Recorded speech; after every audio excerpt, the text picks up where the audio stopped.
Good morning. Well, it's the 4th of July. Good morning, everybody. Morning. It's Moose and Keith with you. He's Keith Arizari. I'm Mark Malusis. Hopefully everyone out there is enjoying their long holiday weekend and got a good show on tap for you. We'll talk about burgers and dogs and all those good things. Nick Durst will join us a little bit later on the program. We've got Dave Sharapan will join us a little later on this program. It's a holiday edition of Moose and Keith. Happy 4th of July, America. What's going on, Keith? How you doing, buddy? Captain America is here. I am ready to roll. Stretch. Yeah. What? It's a little bit of a stretch. You're not Captain America, but I like the T-shirt. How am I not Captain America? You're not Captain America. There's only one Captain America, and that's not Keith Arizari. It's not an insult. I'm just. If I was wearing a Captain America shirt and I said Captain America is here, you'd be like, no, you're not Captain America. I would have said, yes, Moose. You are Captain America. You are my Captain America. But, that's the difference between our friendships here. I mean, that is fair. But listen, yes, you can think of yourself as Captain America. I'm the bald Captain America. Done. It's fireworks, it's barbecues, it's the pool, it's the beach, it's all those good things on the 4th of July. I love this holiday. I really do. And, I love summertime, love hot weather. So really looking forward to it. We got a good show. We're going to be doing a fantasy football draft a little bit later on in the program as well. Looking forward to that. I'm probably going to mess that up. So Burnsy put together a draft board, our producer, Brian Burns. So we'll run through that. It's going to be 4 of us drafting. We're going to be drafting multiple teams. Each of one of us are going to Jim Coventry is going to join us to help us. Jim Coventry is going to join us. So we're going to each draft 3 teams, and we're going to go 8 rounds. So looking forward to that. And when I think about this time of the year, what's come into focus is obviously, NFL football is and training camps are right around the corner, but really it's the time for baseball to kind of take center stage when you think about these times of this time of the year. When you think about, the 4th of July holiday weekend, All-Star break right around the corner. And, as we're all sitting back marveling at the brilliance of Shohei Ohtani, and what he's done this year, where I don't think I'll ever see a player of his caliber do what he is doing on the baseball diamond. It is unbelievable. He might go down as the greatest baseball player that I've ever seen in my 47 years on earth with what he is doing now, as long as he stays healthy, because what he's doing on the mound and up at the plate is just utterly ridiculous. Yeah, I mean, I almost want to take it back a year ago, Moose. So you and I started this show together about 10 months ago, right? Right. And I remember that first month of our show, you and I both grew up diehard baseball fans. We both cover baseball from, day in and day out for our other, full-time jobs. And I remember talking to Matt Deutsch about, how to, what's the formula of setting up our shows, right? And, he was really pushing football, which we both love football as well. We both cover that also, but we both really wanted to mix in baseball. And I will say, I think we got a little bit lucky last year because Aaron Judge was on his chase for 62, right? Right. And that gave us a lot of conversation. And it was also Shohei Ohtani who was doing some great stuff last year, but not as great as Judge. I think we're in the same boat again this year, where if we wanted to open every single show talking about baseball, we could, because Shohei Ohtani is doing stuff that neither of us have ever been alive for, right? We've never seen this before, what he's doing. And now even his home run numbers are like sort of on pace for what Judge was doing last year. It is absolutely bonkers to watch a singular player be able to do so many things on a baseball diamond at not just a good level, at an uber elite level. We are so lucky just as sports fans to be able to watch Ohtani day in and day out. Yeah, no question. I mean, and that's why I said it's not hyperbole that I don't know if I'll ever see a player do what he's doing on the baseball diamond. I mean, the comparisons athletically have been to Bo Jackson. If you're a certain age and you remember what Bo Jackson was as a running back at Auburn, as a running back with the Oakland Raiders or Los Angeles Raiders at the time, and then as a baseball player with the Kansas City Royals before the hip injury. He was unbelievable. He might be one of the best athletes our country has ever produced. I mean, that is what Bo Jackson was. And Shohei Ohtani obviously coming over from Japan, has been compared, in a good way, in a positive light, to that of Bo Jackson and what he can go out there and do. And we get into the conversations, the argument, even though the Angels are in contention this year in the American League of being a playoff team, the fact that you've not seen Shohei on the big stage. You did in the WBC, and Japan was victorious, right? I mean, you did see what Shohei Ohtani, is as a player and where he is in the penchant for the big moment.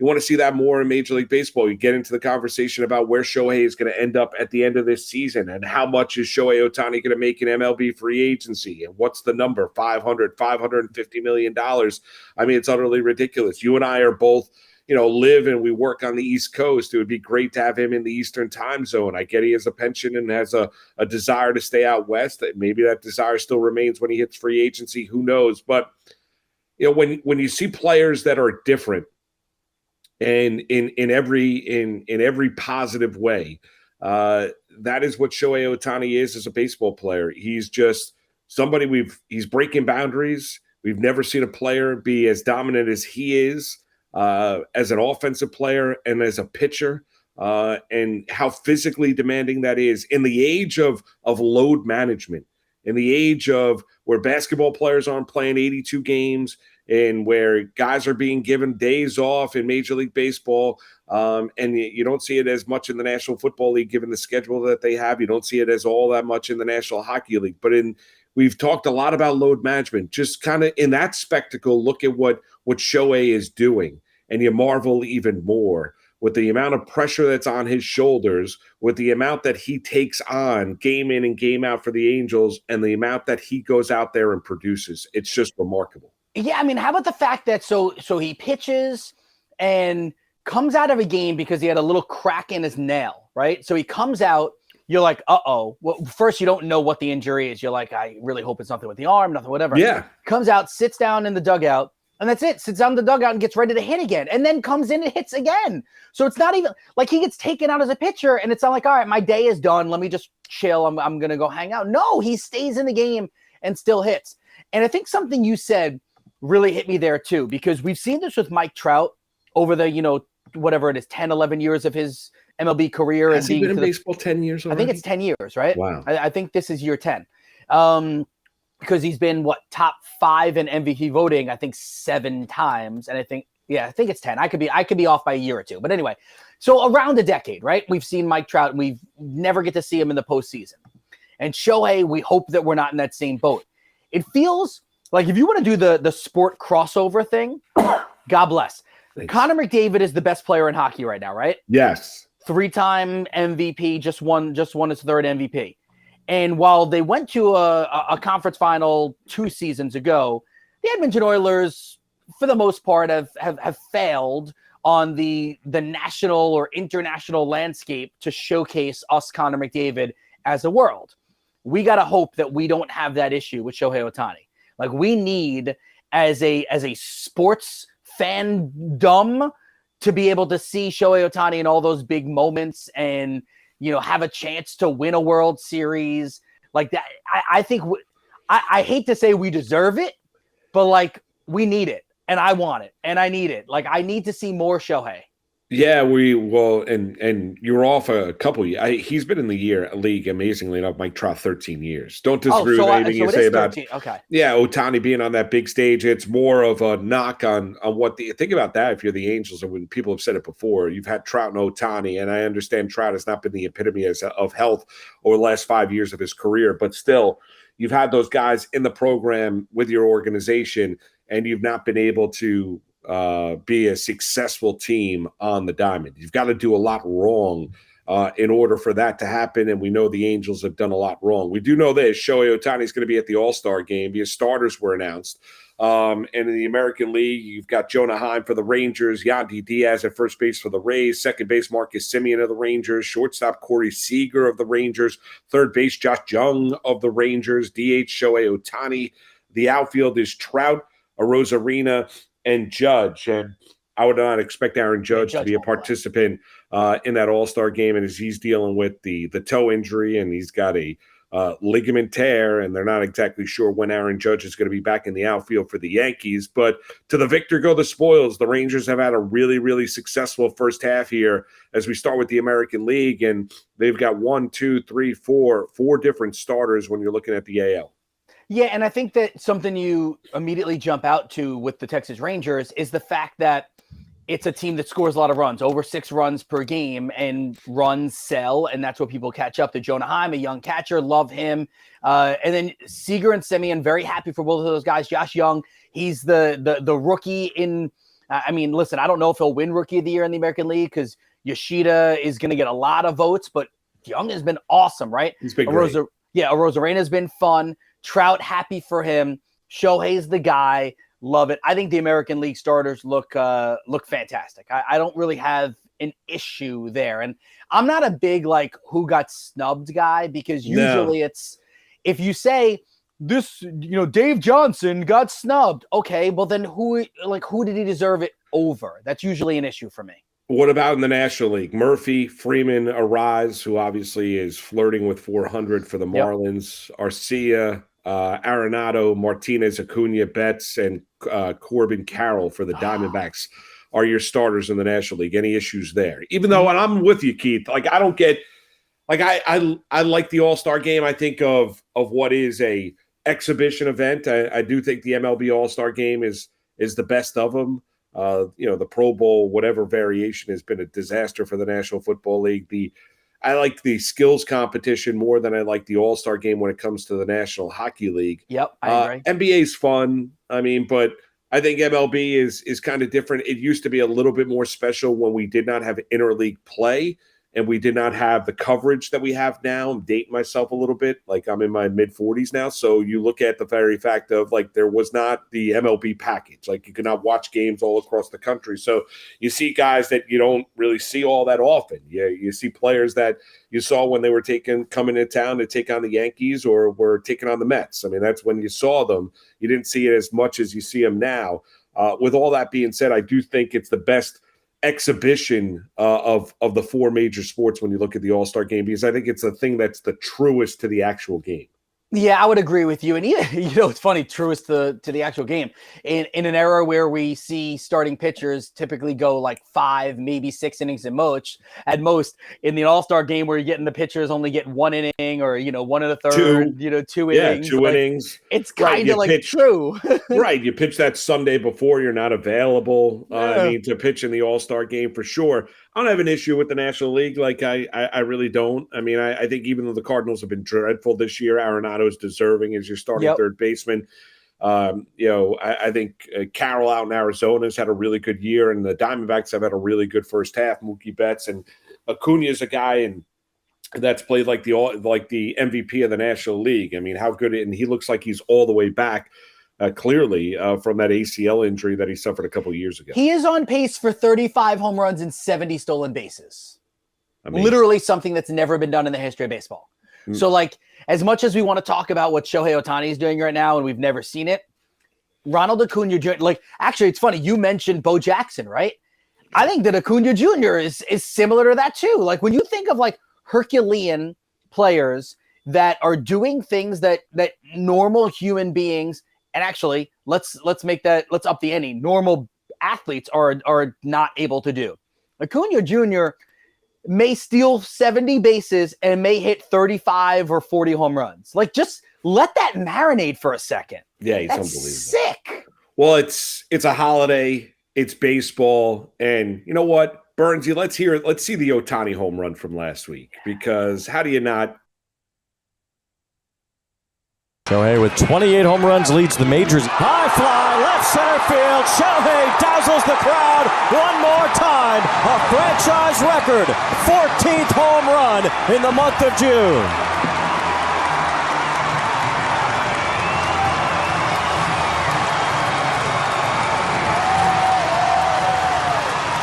Got a slider, crushes a slider. 29th home run, 66th RBI. For Shohei Ohtani. Did end up with the 3 true outcomes. A couple strikeouts, a couple walks, and then a home run. Unbelievable. Shohei Ohtani. 438 feet 111 off the bat, his 29th home run of the year. Ties Adolis Garcia of the Rangers for the Major League RBI lead at 66. And now this got base runner on, and all of a sudden, some stress. I mean, just unbelievable. Just absolutely unbelievable. The bat is out. It's the 4th of July. You know what we're going to be doing next? I thought Keith, and he mentioned a couple months ago that he was thinking about taking his kids out to the Nathan's hot dog eating contest, which is taking place in Coney Island today. And I said, no, avoid that. Just watch it on TV. We're going to break down the Nathan's hot dog eating contest. Some bets for you to try and make a little bit of money. We're going to talk about burgers, hot dogs, July 4th food with who else but the great Nick Durst. He's going to join the program next. He's Keith Arizaria. I'm Mark Malusis. Happy 4th of July, everybody. It's Moose and Keith right here on the Better Sports Network. I feel like this is a quietly contentious point in Dynasty Fantasy Football, what it means to actually be rebuilding. Some people say you should never truly be rebuilding. How do you view the rebuilding versus competing dichotomy in Dynasty? So I will be the first person to acknowledge that my preferred format for fantasy football is just redraft. The years that I have played Dynasty, it has been I've drafted a win now team because I've seen people that have just gotten into the cycle of rebuilding and thus they just don't make any progress. So if you're rebuilding for the 5th year in a row, I just, I don't know exactly how you get out of it, but yeah, it's definitely something that can happen. And a lot of people, especially when we come out of the NFL draft, everyone's just instantly shipping off, draft picks and everything. So, I mean, it's definitely something that can happen. Joey, do you feel similarly to it? Do you feel like you see people getting stuck in the rebuilding loop? I mean, I would say people that try to rebuild in the beginning of seasons, of their fantasy seasons, I see them get stuck in that rut. I would really try to only ever rebuild if I knew I was going to miss the playoffs. Like, I'm always trying to play to win, even if it's maybe I don't know. I think my big thing is the word rebuild is a much shorter time frame than I think most people say it should be. Like, they look at rebuild as like 3 years out competing. Rebuild, you're looking to compete next season. You know what I mean? Like, if you're doing it now, you're looking to revamp, and maybe there's a one season where you ship it off, but that very next season you should be competing. If you're doing it like that, I'm cool with it, but you gotta have a plan, not just keep getting the young players, keep getting the draft picks. Otherwise, you end up like Tim. Maybe not like Tim who gets a bye, but you make the playoffs, you're in that like 4 to 6 range every year, just hovering in the middle. Nothing ever gets better, nothing ever gets worse. I think I play like you in Dynasty, Simon. I play in 3-year windows. 100%. That's my go-to. And with the rate at which Dynasty leagues turn over, you should really only ever play in a 3-year window.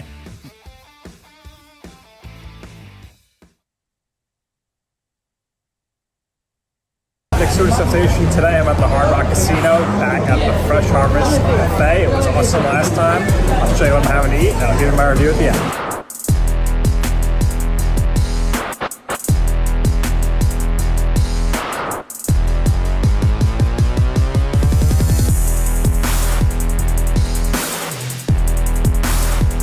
Where's the beef? Delicious.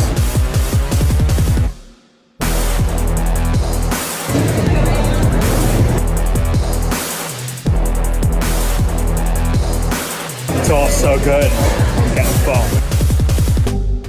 Save just enough room for dessert.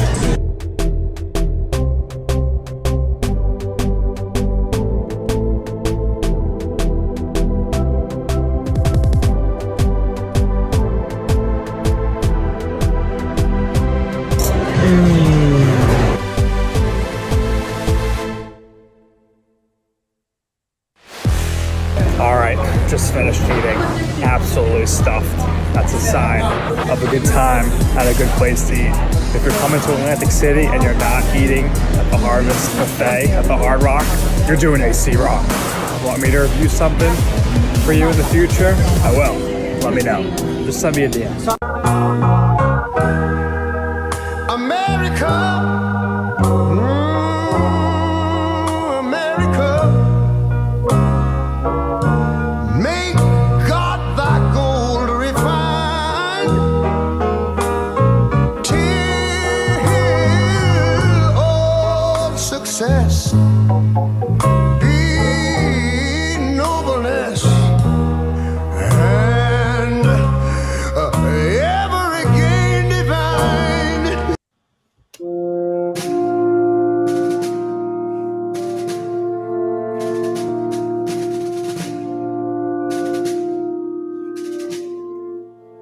Moose and That Keith was you. Yeah. fantastic. That was very good. I thought I was was going cool. Solo Jones there for a second. I was getting hungry there. That's fantastic. I'm hungry now. That is great. That is great. Great food review by Nick Durst. Did he really eat 10 plates of food? So in my conversations, let's bring in Nick Durst here now. In my conversations with Durst over the years, and I used to work with him over at MLB Network with Zone at times and some of the other stuff. And you've known Durst for a while. He's got a great podcast. He's about to have a baby. Right? About to have a child. I know, we could talk. We could talk about, if you need dad advice, we're here for you. In knowing Nick, you'll be up late, Nick. You'll be eating a lot. He ate all that. He definitely ate all that. Actually, let's start there. Sleep. It's Nick, all coming. It's all coming. Life changes forever. When you wake up and do the late night like feedings for your baby, don't also eat. That's my advice to you, okay? Because it is very easy for you to be like, well, I got a bottle in my child here. Let me just eat some popcorn, or let me eat whatever it is. And the next thing you know, you're eating at 2:30 in the morning every night. And college had that freshman 15. I don't know what we call it as a, dad dozen. I don't know. So there you go. What's 15. Happy 4th of July, guys. Happy 4th.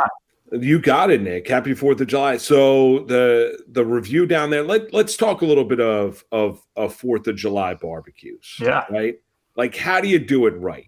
From your perspective, you're a big foodie. You're out there, you're reviewing food, you're going to buffets, you're basically eating 10,000 calories at a sitting.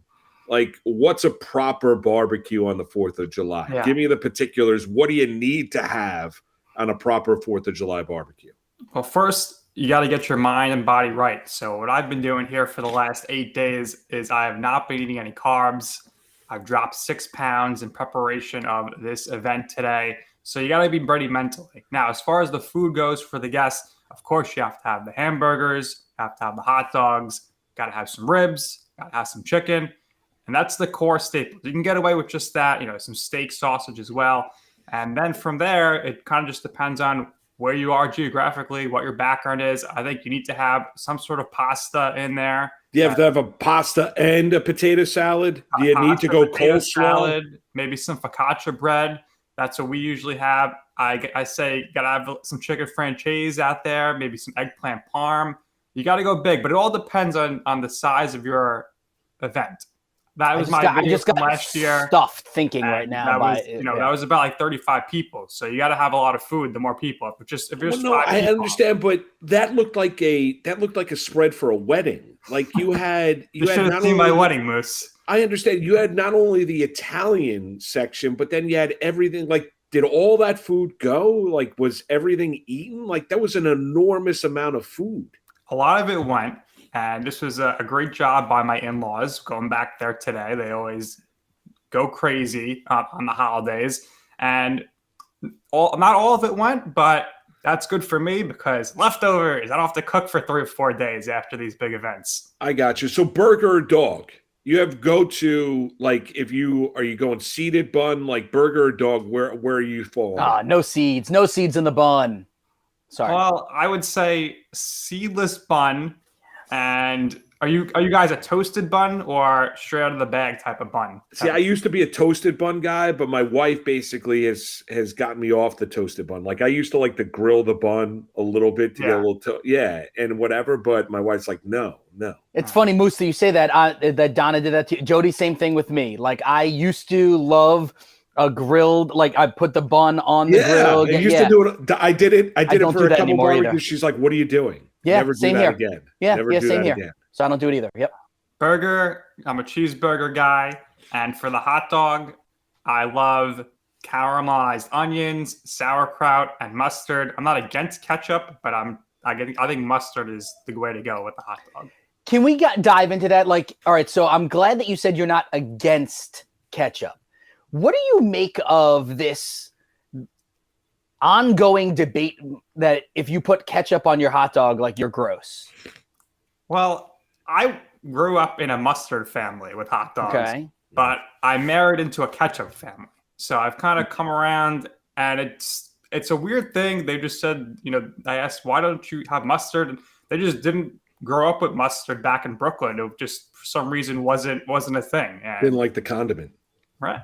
Yeah. Well, I gotta be honest with you, but there's also different variations of the mustard. Do you go whole grain? Do you go Spicy brown? Do you go My spicy favorite. brown? You like the spicy brown? You like the deli mustard? I gotcha. All right, you got the Nathan's hot dog eating contest today, Nick. So, I mean, chestnut is just an overwhelming favorite when you're looking at this. It's just, he's cutting years off of his life with what he is doing. God bless him. I mean, he is a known commodity. He's a national hero. We all celebrate Joey Chestnut as much as we celebrate America on the 4th of July. Is there any way Chestnut loses out in Coney Island today? If he doesn't show up. If he doesn't show up or if he's sick. But last year, is it a fluke or should you be concerned? Is he going to decline now? He dropped well down into the 60s. Or maybe he's just being smart. He's playing the long-term game here because he knows nobody else is going to even eat 65 dogs. So why should I go for all these records here? There's no value, as you guys know, in betting in Chestnut, minus 5,000. You're going to lay a ton, barely weigh anything. So the value, I think, would more so be betting him under 73.5 dogs. He's only been over 73 3 times in his career, and 2 of those times were due to the COVID seasons where weather condition played because they moved the event indoors into the Brooklyn Cyclone Stadium. Today, it's going to be about 88, muggy, maybe a chance of shower. I doubt it. But the hotter it is, the harder it is to put down this food. So I think he's going to win this event. I know that. I think he's going to be around 68 hot dogs. 68. So you're going under 73.5. That's a solid bet.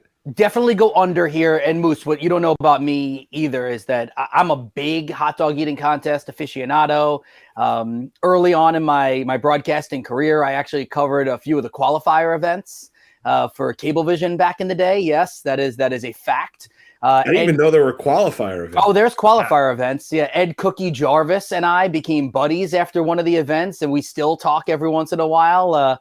Anyway, so the humidity factor that Nick just brought up there shows you that Nick knows what he's talking about. All right, like for a fact, that is a big deal. Like humidity in baseball means the ball flies further. You might see more home runs.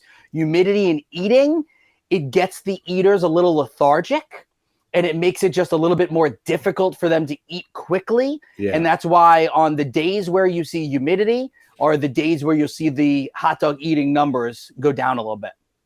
Yeah, and I think that's really what it comes down to in the years where it's like rainy or a little cooler, or like I said, the indoors, that's where there's been more dogs eaten. So as far as some prop bets I like here, I think someone you got to look at for a top 3 finish is James Webb. Last year, he made his debut. He came in 3rd place with 41 dogs.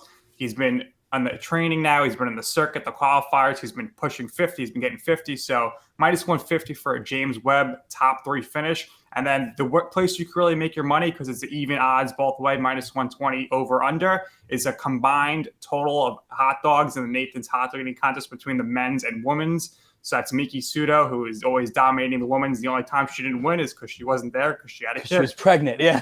So that's a total of 116.5. So Chestnut should carry that. I'm going to take the over in that, and Miki should probably get at least 40. Beautiful. Well, Nick, charcoal, gas, or smoker? I would say gas. Smoker's great, just very long, takes too long. It depends on how much time you have.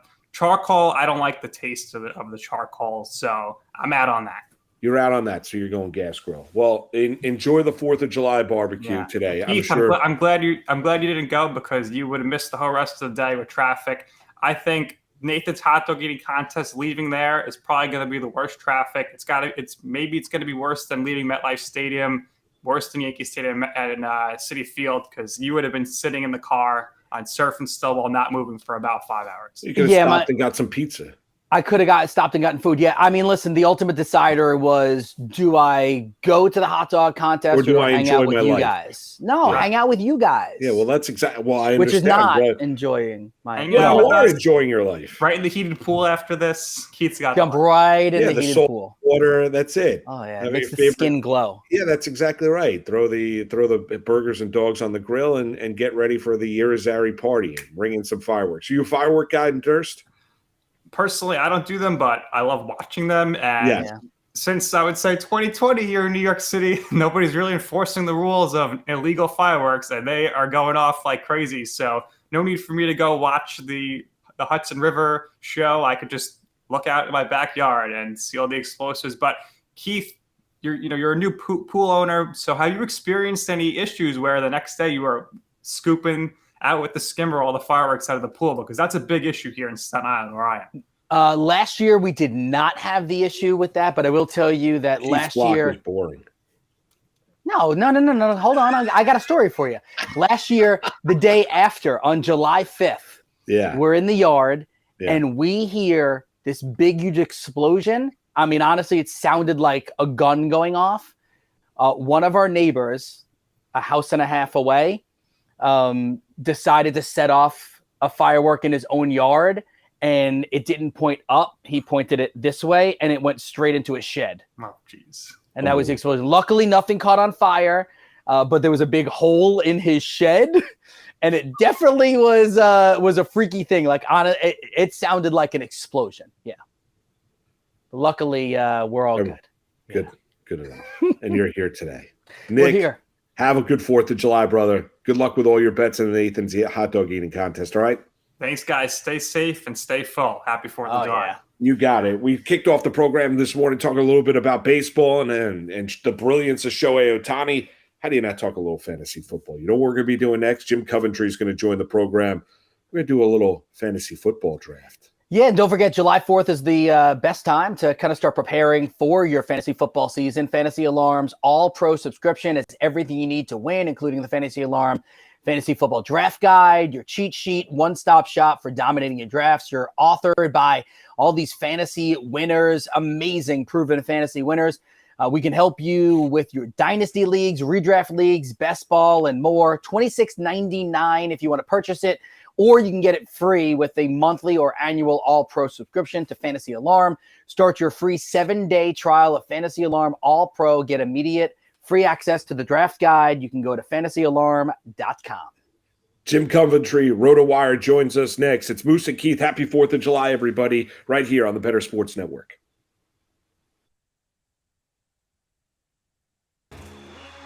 Breece Hall right now, and I've talked to plenty of high-stakes players, I'm sure you have too, Kev. Had Hall not torn his ACL last year, he might have been the 101 in drafts this year. That's how good he was looking last year, and obviously with the addition of Aaron Rodgers. At the 305, running back 11 behind Derrick Henry and Ramondre Stevenson, right ahead of Jahmyr Gibbs and Najee Harris. Your thoughts on him as a mid-third round pick? How have you been attacking him? Have you been getting him at that spot so far this year?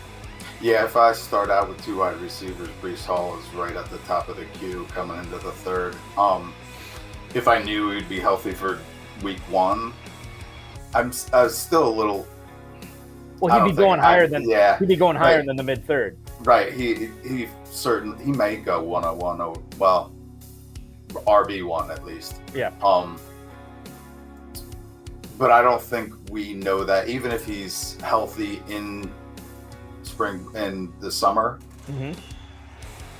I still like if I'm running a team, if I'm the coach, I'm bringing him back slow.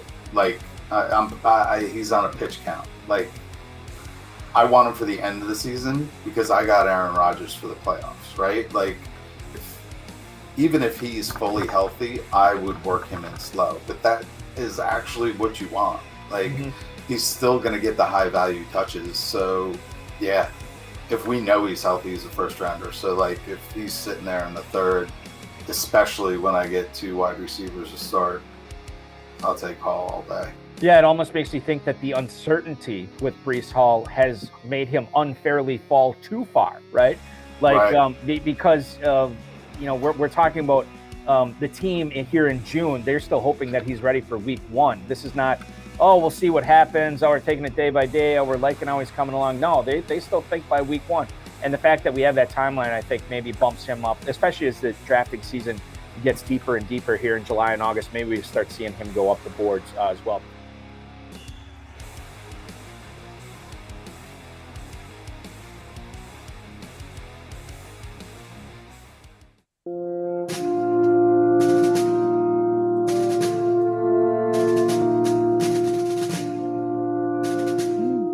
Burnsy hooking us up. He is Mark Malusis. I am Keith Irizarry, a 4th of July special edition. I love the 4th of July. I really of do. Moose and Keith. You know, sometimes there are holidays where you go, it's a little bit like New Year's Eve. I feel like New Year's overrated. does nothing. New Year's does nothing for me. Yeah, like I feel like New Year's could be overrated. I feel like there are a few that are overrated. 4th of July, there's something just special about. I know you and I are both, we like warm weather, right? Like, so we love the summer. We learned that about each other last year when we first started the show. Yeah. 4th of July just signifies, all right, we're about to have the best summer ahead. Well, it's like Christmas to me is very special. I'm not into New Year's. Thanksgiving is great. My boys are, the kids. Obviously, you've got young kids. I've got young kids. Everyone's into Halloween and everything like that. Yeah. Like 4th of July, even more so than when I look at, say, Memorial Day or Labor Day. 4th of July is fun. Number one is, summer's here. You got the fireworks. Everyone's smiling, whether you're going to the beach or the pool. Everyone's having a good time. You play a little bit of wiffle ball.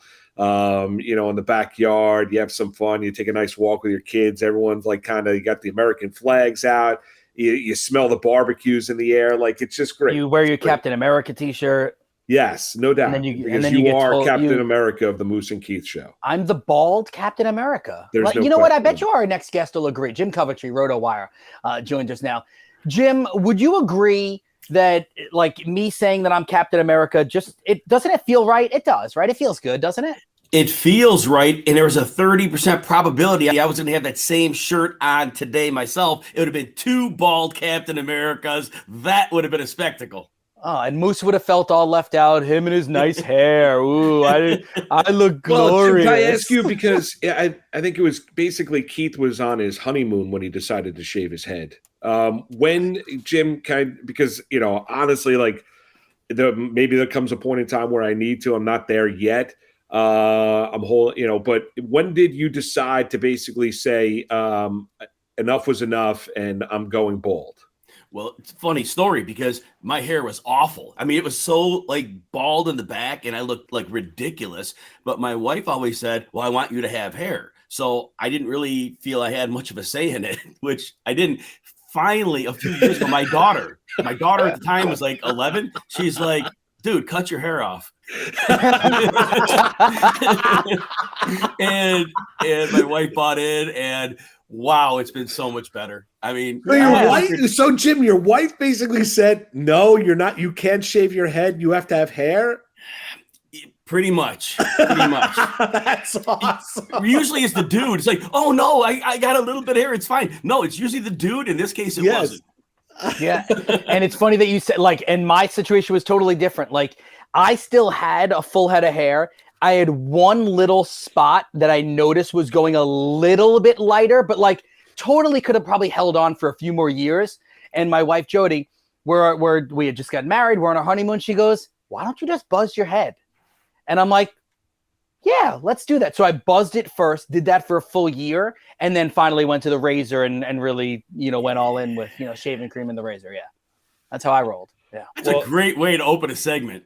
Right? No question. Well, listen, that's exactly what we do here. Have some 4th of July. Talks about some different things. And we talk fantasy football, Jim, and we're going to do a fantasy football draft here. So, but I just want to get, because you're great at it, and I'm very hit and miss. I've had some good years. I'll be honest with you. I'm a good self-evaluator. I know my strengths and I know my weaknesses.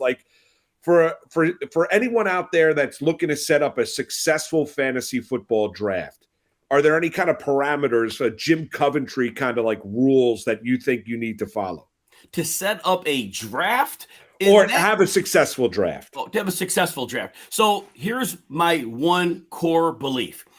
When you set up a draft board, whether you outsource it to a company or build it yourself, when you're drafting, have the list of each position. Don't do a top 150 list. Do your list of quarterbacks, running backs, receivers, and tight ends. And if you put in kickers, D-backs is fine.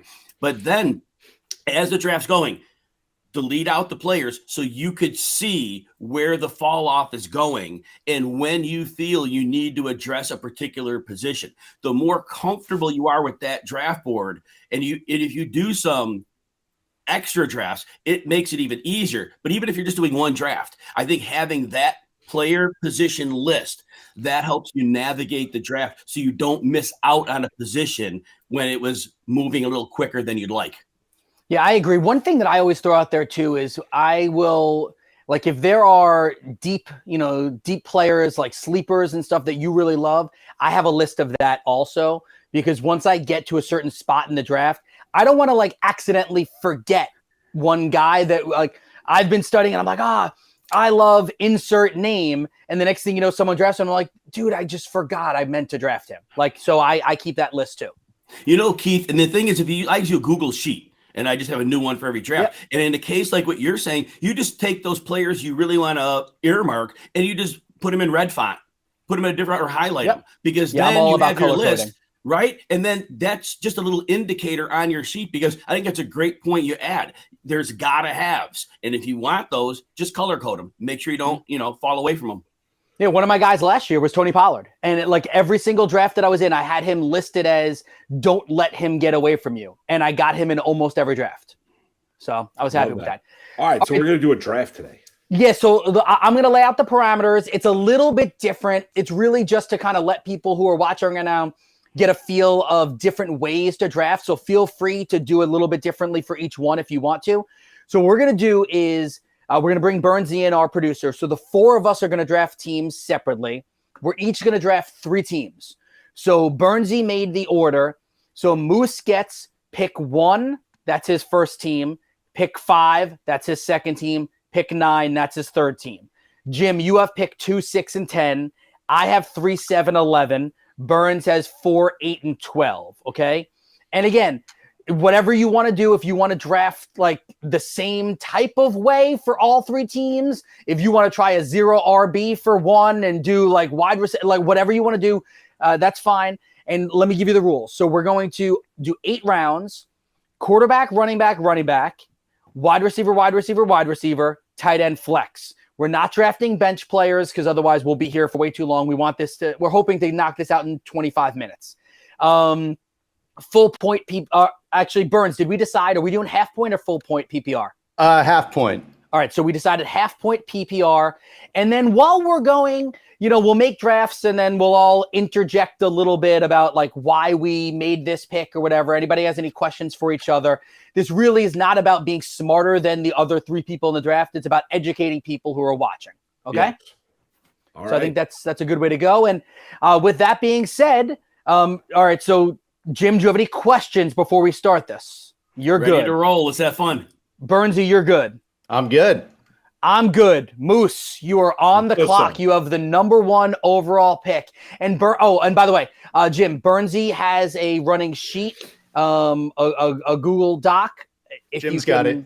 Jim's got it. Okay, cool. So we'll all know who's getting drafted, what teams, blah blah blah blah blah. And for those watching on wherever you're watching, we have the draft board posted on our Twitter. Perfect. Beautiful. All right, Moose, you're up. Yeah, I'm gonna go and Keith. I've talked about going receivers early on in drafts, and I love Justin Jefferson, but because it's half point PPR, I'm gonna go with my son's favorite player, my middle son Paul. I'm gonna draft Christian McCaffrey, number 1 overall for the San Francisco 49ers. That'll be my number 1 overall pick. So a little bit of a homer pick because of his son. He goes Christian McCaffrey. I do. Let's get a few picks in before we discuss anything. So Jim, you are now on the clock at number 2. Yeah, I won't make this difficult. We'll go Justin Jefferson. Yeah, I think that makes a lot of sense to go there with Justin Jefferson. See, now I'm at number 3, and I actually think this is the most difficult pick of the draft because I thought Jefferson and McCaffrey go 1-2 either which way. And now because it's half point PPR, do I go? Well, I guess I probably shouldn't be laying it all out, but we're educating, right? Like, do I go with Eckler because he routinely gets 90 catches a year or more? Or do I go with someone like Jamar Chase, who is really running up the boards? I'm going to go with this team. I'm going to go with the way that I've typically drafted. I'm going to take Austin Eckler here with this team. Okay. Like it. All right. Like the pick.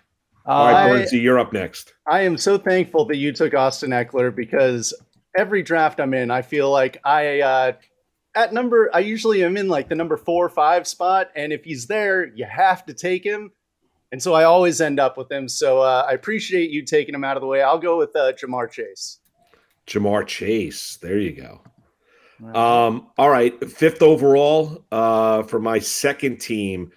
I'm going to go with the guy that had an injury-plagued season last year, disappointing year. I'm going to take I think he bounces back this year. I'm going to take Jonathan Taylor from the Indianapolis Colts. Nice. Yeah, I love that Jonathan Taylor pick. They have a mobile quarterback. They're going to run a lot of 2 tight end sets. It's going to be fireworks out of that backfield. So I like that you went there because a lot of people are taking another running back earlier. I am going to go with another player coming off an injury. Look, Cooper Kupp was still points per game the wide receiver 1 last year. He hasn't fallen off. He's 30, but he's unstoppable. And Sean McVay is going to make sure he gets the ball. That line is healthier this year. They were devastated last year. So yeah, let's go Cooper Kupp. All right. This is pick number 7 in the first round. This is my team number 2.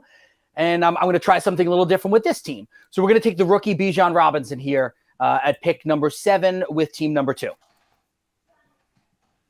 All right. I got the 8th pick overall for my first pick on my second team. I'm going with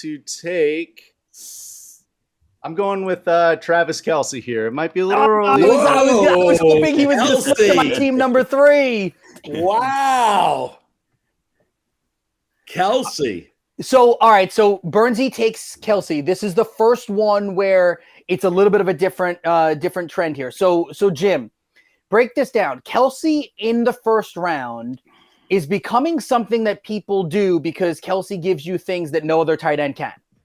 Yes, and Mark Andrews now has wide receiver competition, so he may not have that 133 average targets in the last 2 years. And Kyle Pitts, we have no idea what we're getting from him. And George Kittle's up and down. So yes, it's positional advantage by a large number. Kelce had the 2nd best year of his career last year, and he was in his 30s. There you go. Beautiful. All right, Moose, you're up. Right. I'm going to go to Cleveland. I'm going to take running back Nick Chubb, 9th overall. Taking all my people. Oh, my God. That's where I'm going to go. I think that Nick Chubb, I love Christian McCaffrey and I love the 3 running backs that already went. I think there's a chance that Nick Chubb ends up being the number 1 scoring fantasy running back in Cleveland. Deshaun Watson going to sling the ball around. And as of right now, there's nobody else there. Well, Watson's got to have a big bounce back season. He's got to play like the player he was in Houston, not the one that looked really rusty last year with the Browns. Yeah. My narrative on Watson is he couldn't reacclimate to the speed of the game after 2 games off. That comes back this year. He's still in his 20s. He'll be 28 this year. So, but to me, it was clear. Speed of the game, that was his problem. Anyway, I know there's now legal potential here, but we saw it with Alvin Kamara. It doesn't get solved for a long time. So I don't think Tyreek Hill is going to have any issue this season. Don't like whatever it is that he may have done, but Tyreek Hill has been an unstoppable force in his 1 season in Miami. So let's go Tyreek Hill.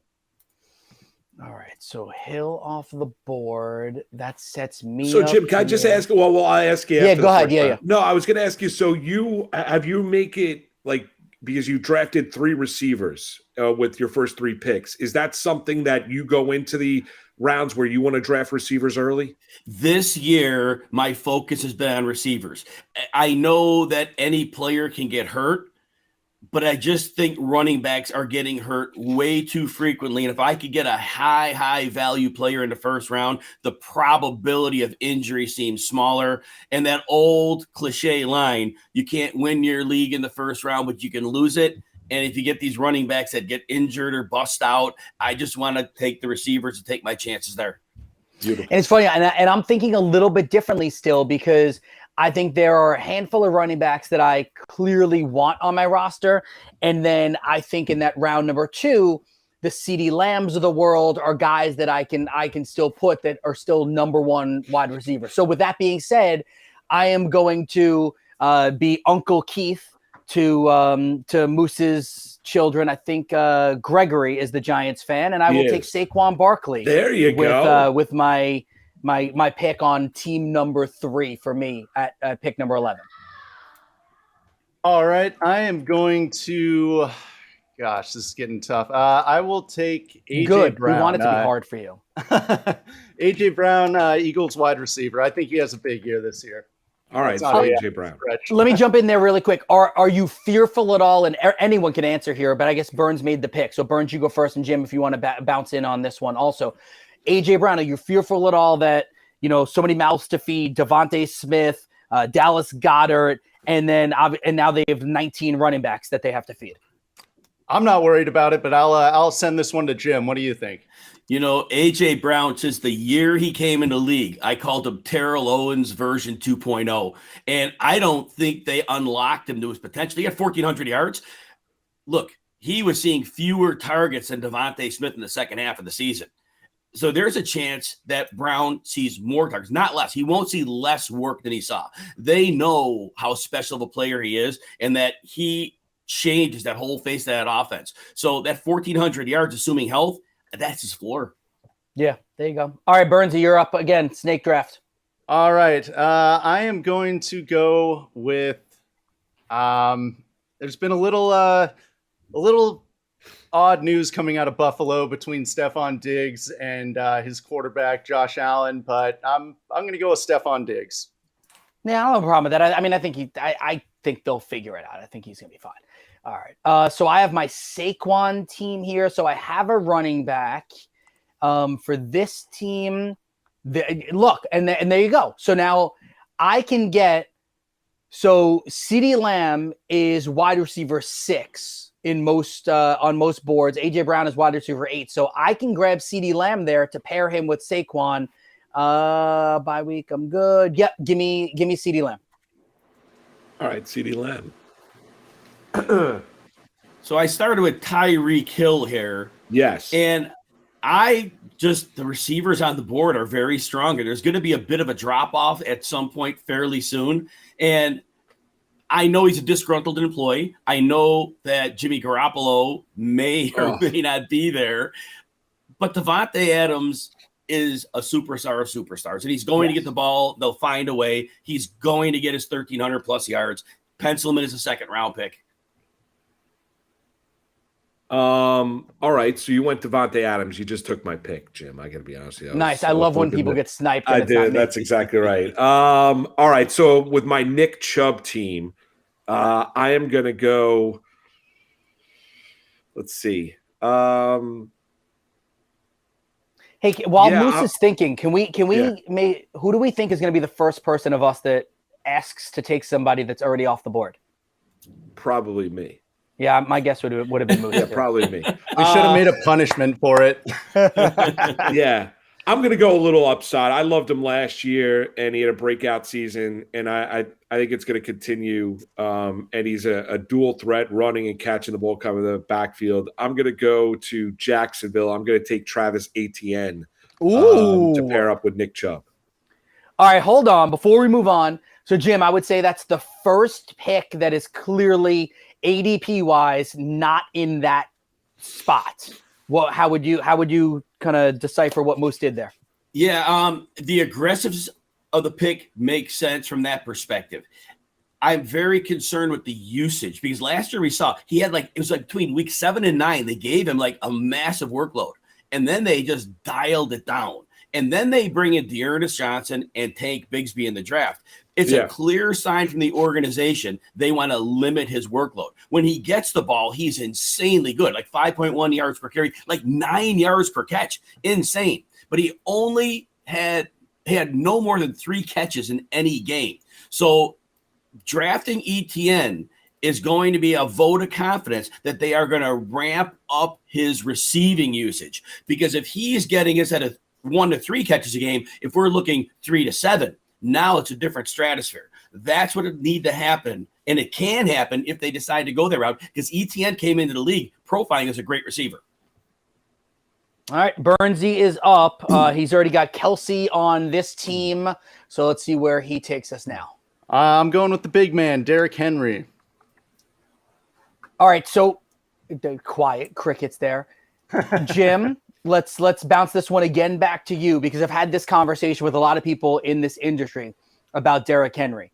Derrick Henry about to be 30 years old. We all know that once you get past 28, usually it's the cliff goes like this, and you hit 30, boom. Is Derrick Henry the usage rate that he's had, the workload that he's had? Are you scared at all? Last year, I fully expected last year, coming off that foot injury, his usage was still through the roof. I thought that would be last year. And after I saw him last year, I'm like, you know what? I won't sign off. I mean, I won't bet away from him until he shows me he can't do it. What's changed is his yards per carry have gone down, but his use in the passing game has gone up, and it's basically taken some of that value and moved it. They're going to ride him. And at this point, until I see the wheels fall off, he's worth the pick. Cool. I agree with you. I have a problem letting him get past me. I thought he was going to fall to me there. I was going to take Derrick Henry there and pair her with Bijan Robinson. With this team, I'm going with a theory. So I'm trying to come up with different ways to go with either of these teams. Let's go running back heavy, and we're going to take a player that might be a little bit, I'm hoping that last year wasn't the big year and then we fall off. Give me Josh Jacobs. Beautiful.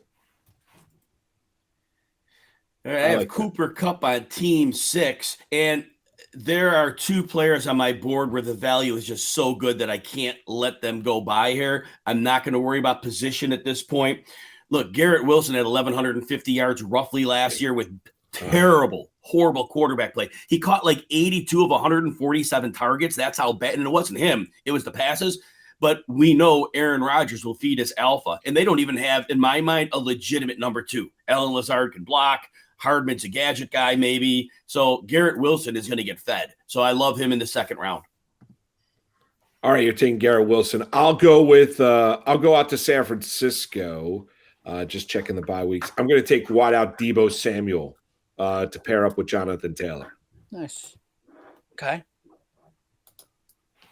All right, I've got Jamar Chase on this team was my first pick, and with my second pick, I am going to go with a wide receiver who I love, Amon-Ra St. Brown. Oh, you jerk. That was good.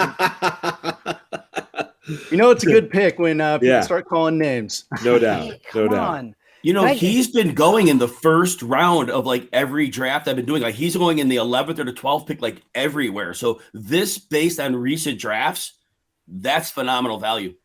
I thought he was falling to me, and I was going to get Eckler and Amon-Ra St. Brown on that team. Oh, man, I thought I had it. All right, so on that team that I have Austin Eckler, I could go here too. Yeah, let's do it. Give me Tony Pollard. Okay. Assuming that he can come back healthy on a Dallas team that doesn't have another running back as we sit right now. I think they'll have someone else at some point, but Eckler and Pollard, I like that as a starting point for that team. Yep. Jim, you're up. So this team too started with Justin Jefferson. At this point, the overall season and the 2 years of his career, we have a lot of questions. Najee Harris didn't look great, but he got a ton of usage as a rookie. Last year, here's what I think a lot of people missed. He had a foot injury in the preseason. I don't think that healed up to like week 8 because he was a different player from week 8 on than he was in the beginning of the season. And they're going to give him a lot of work, and volume is king in fantasy football. Yeah, I like Najee. You know that, Moose. Oh, Keith loves Najee Harris. How many times did we talk about that during the course of the season last year? We talked about it over. And Najee Harris was one that you and your sons were both bullish on Najee Harris, right? Yep. The entire Irizarry household likes Najee Harris. There you go. All right, so I've got back-to-back picks here. All right, I'll take Mark Andrews. Okay. With McCaffrey. That's my first pick. And then coming back around for round 3, I will take I'll go Ramondre Stevenson from the Patriots. Jim, quick, Ramondre Stevenson, how do we feel about him? Because we know he's talented, but Bill Belichick always has a way to like untalentify running backs. I know. That is always the question. Belichick does scare me. I mean, Stevenson is so good. It's hard to think there's an option on that roster that they can use to keep him off the field. The latest the wasted June buzz talk that we always hear is that Pierre Strong is going to move into the James White role and Stevenson was getting a lot of receiving work. I don't know if I buy that. It's that June talk. It's always a bunch of fluff. As of right now, Stevenson is by far their best running back. We know they're going to use the run heavily. Their line is good enough. I don't see a reason to fade him, but I understand the concern and the nerves of Belichick.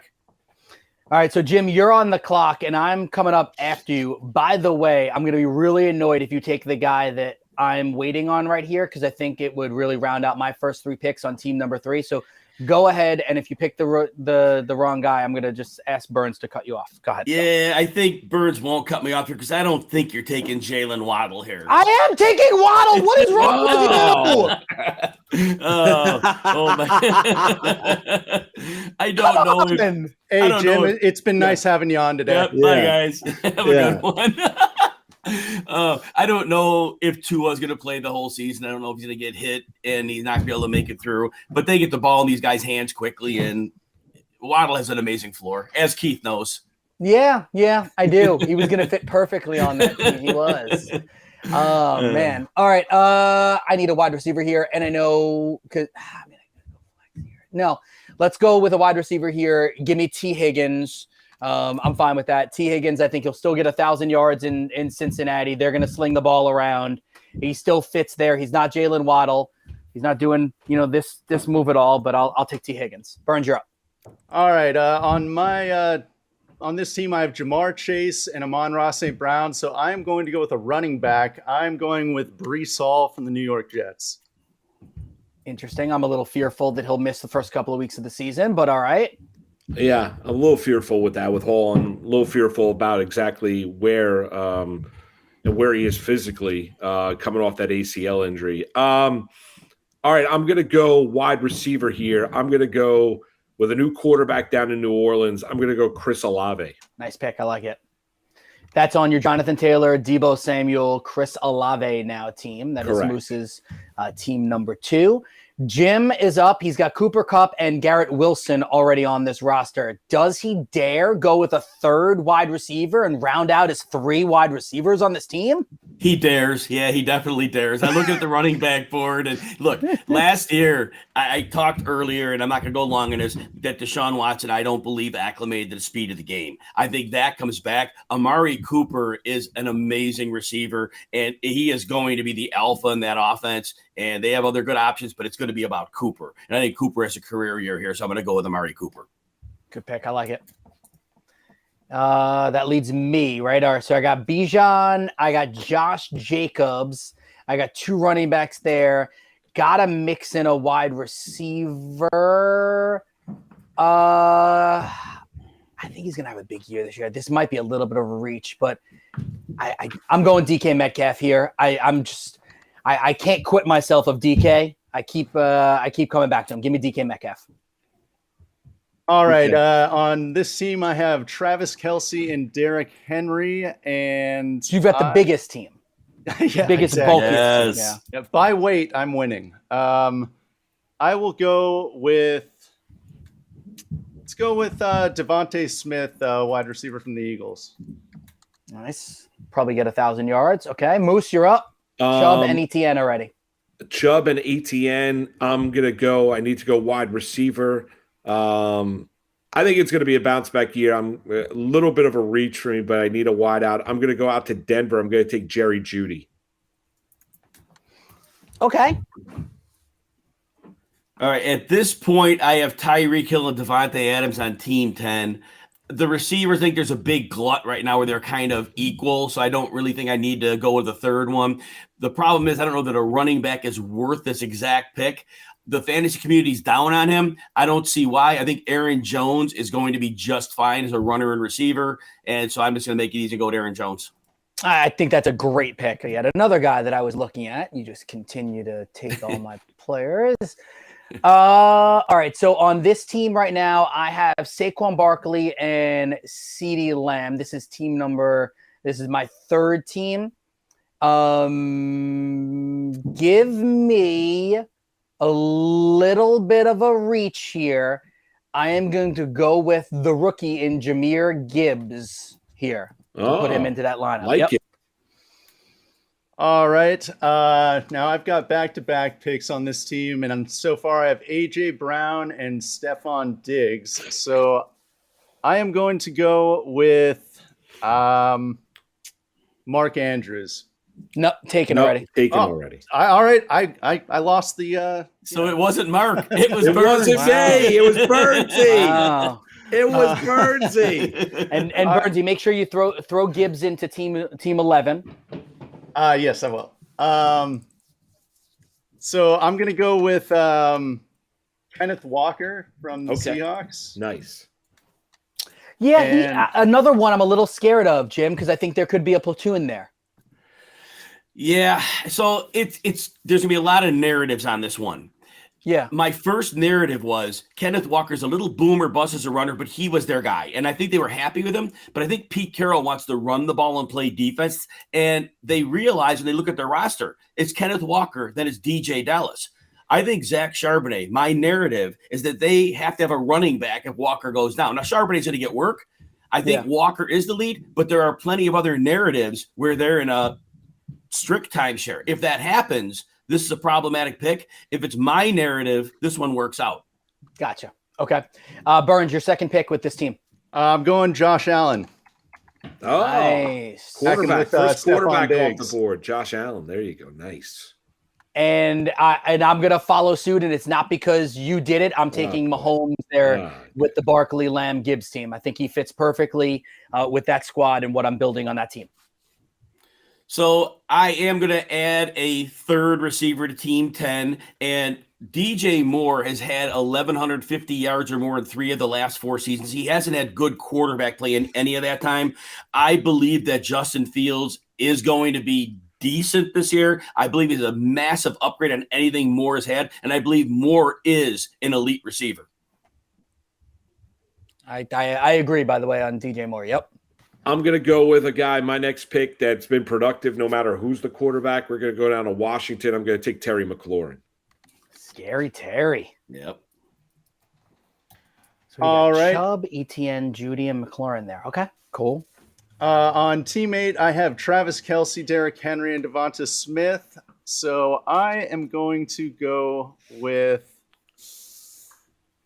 I'm going to go with Joe Mixon here. Oh, okay. Joe Mixon, interesting one, coming off probably his worst season of his NFL career. We'll see if he can bounce back. I don't have a problem with that either. Not bad. Am I up?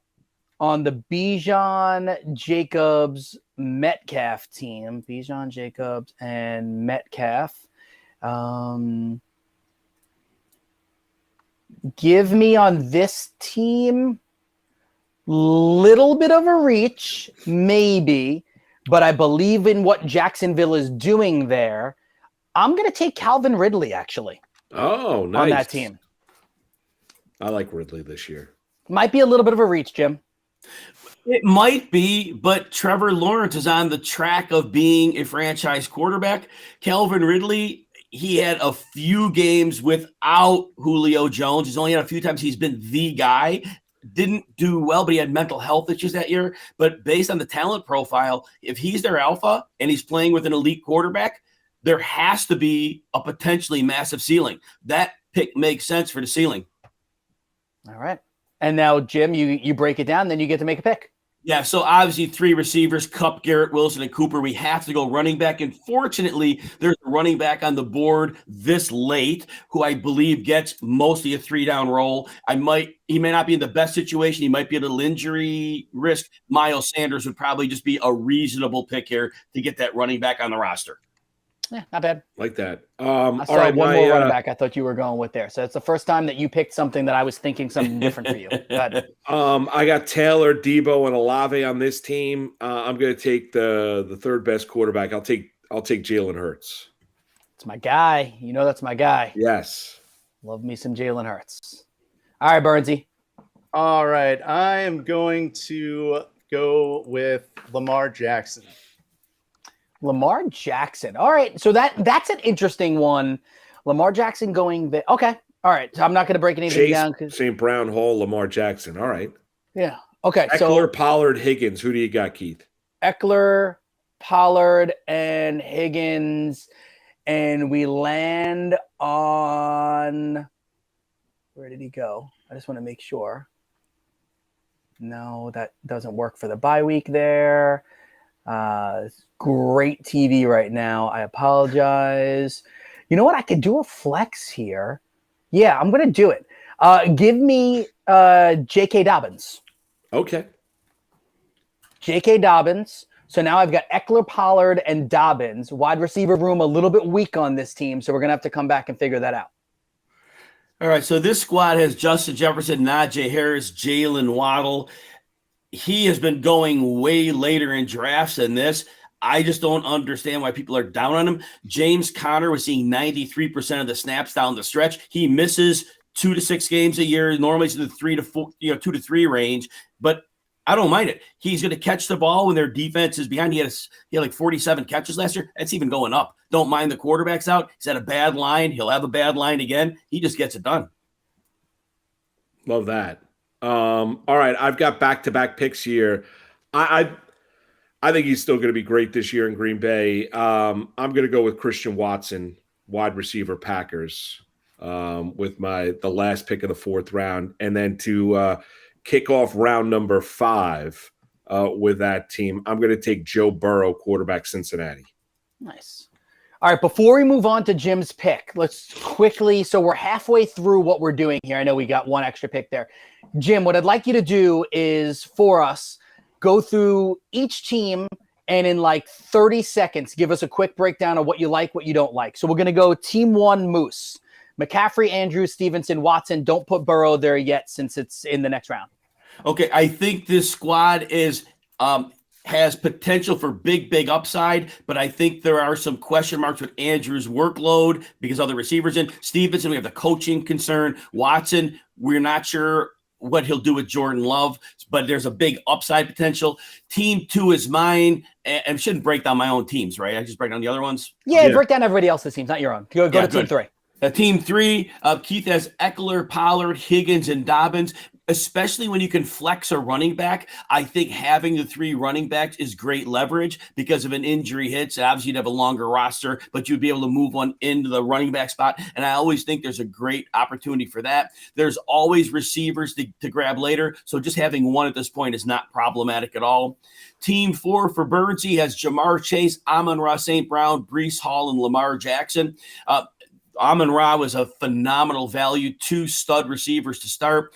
Breece Hall, as Moose mentioned, there are going to be questions as to what his health will be like early in the season. But if he is healthy, that would be a great base. And then Lamar Jackson, certainly running quarterbacks are going early this year, and Lamar Jackson has a ceiling with any of them.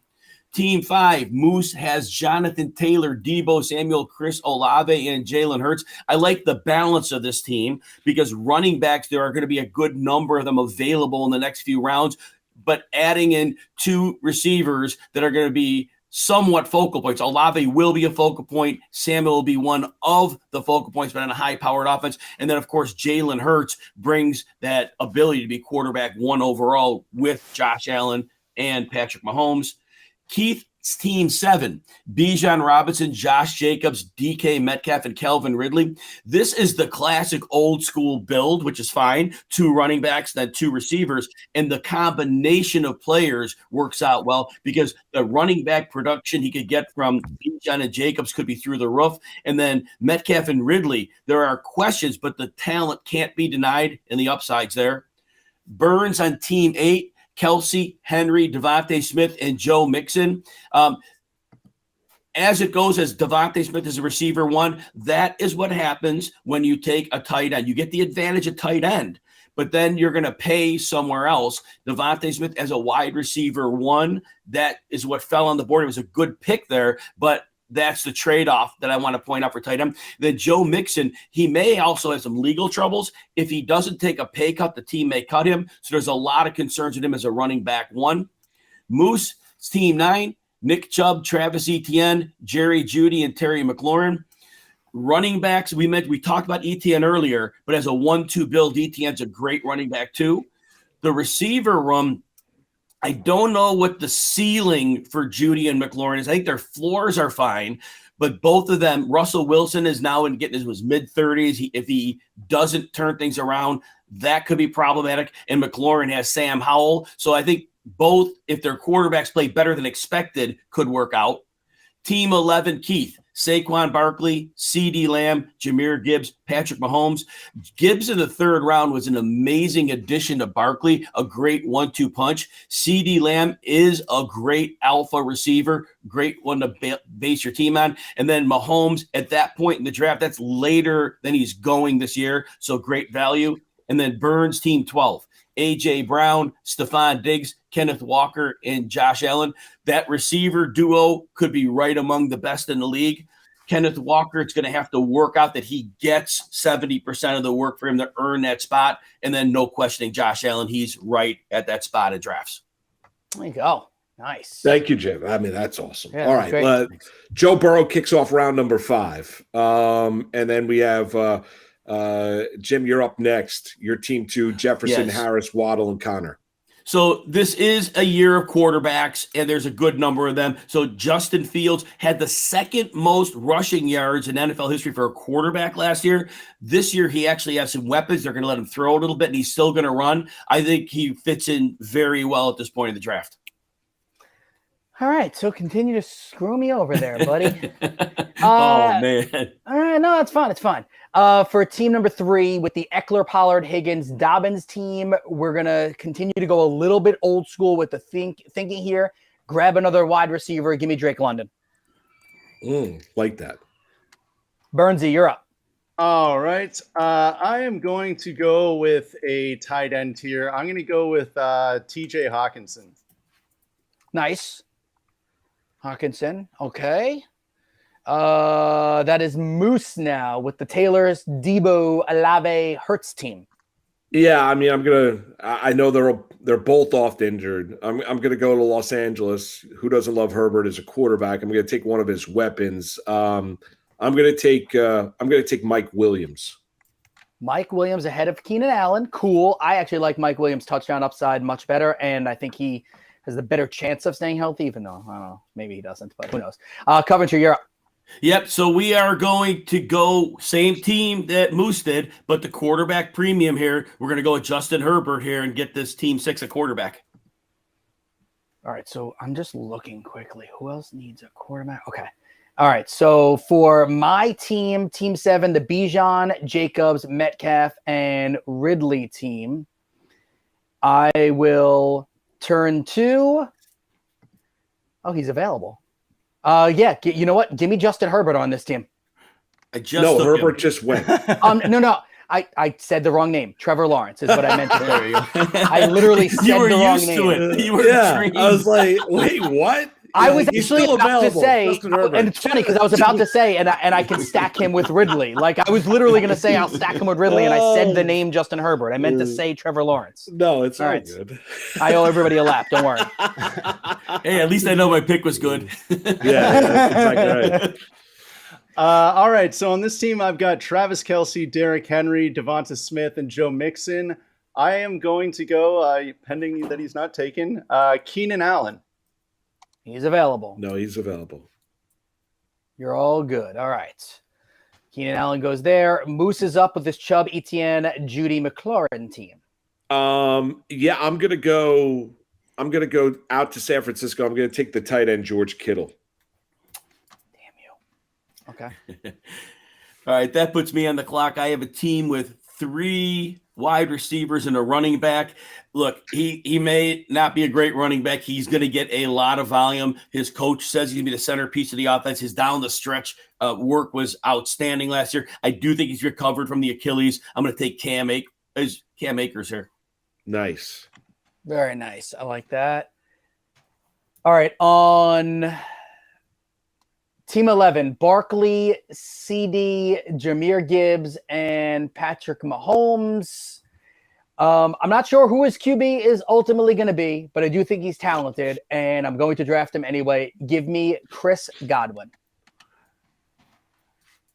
Love the Godwin pick here. Quickly just jumping in. He came back very quickly from a December 2021 ACL injury, and he had his lowest yards per reception in his career. I believe this year that he's 100% back. He gets open in an instant, and Baker Mayfield, assuming he's the quarterback, can't miss him. You just can't miss Chris Godwin. Boom.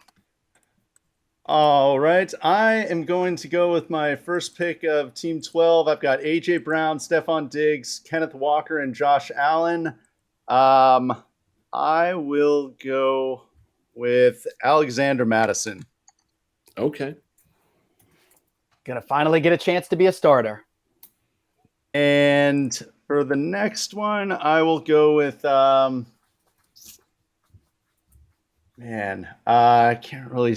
I was gonna go with Goddard, but already got AJ Brown. So, you know what? I'll go with Tyler Lockett.